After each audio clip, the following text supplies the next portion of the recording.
বিহারে জমির বদলে চাকরি মামলায় ইডি চার্জশিটে লালু প্রসাদ যাদবের স্ত্রী রাবড়ি দেবীর নাম। আর এই দুর্নীতিতে বিহারের প্রাক্তন মুখ্যমন্ত্রীর দুই কন্যার জড়িত থাকার প্রসঙ্গ উল্লেখ ইডির। 24-এর ভোটের আগে দুর্নীতি ইস্যুতে এই চার্জশিট বিজেপির কাছে বড় অস্ত্র, বলছে ওয়াকিবহাল মহল।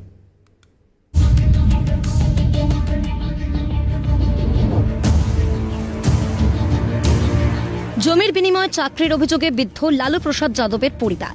লালু প্রসাদ যাদব 2004 থেকে 2009 পর্যন্ত রেলমন্ত্রী ছিলেন। সেই সময় এই দুর্নীতিতে জড়িয়ে পড়েন লালু প্রসাদের স্ত্রী এবং দুই কন্যা। দিল্লির এক আদালতে জমা পড়া ইডির চার্জশিটে এমনটাই উল্লেখ।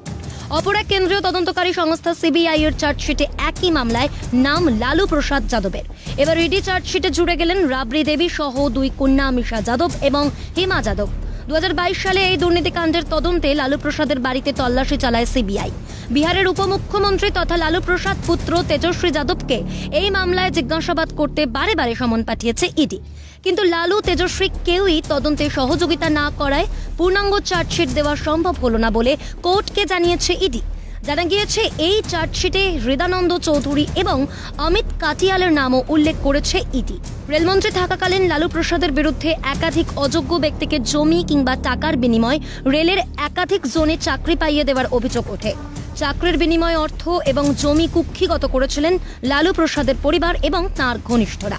এই গুরুতর অভিযোগের তদন্তে নামে সিবিআই ইডি।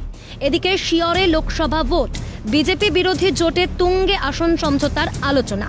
এই অবস্থায় আরজেডি নেতৃত্বের নাম তদন্তকারী সংস্থার চার্জশিটে। কতটা বিব্রত বাকি শরিক দলগুলো, উঠছে এই প্রশ্ন। ক্যালকাটা নিউজ।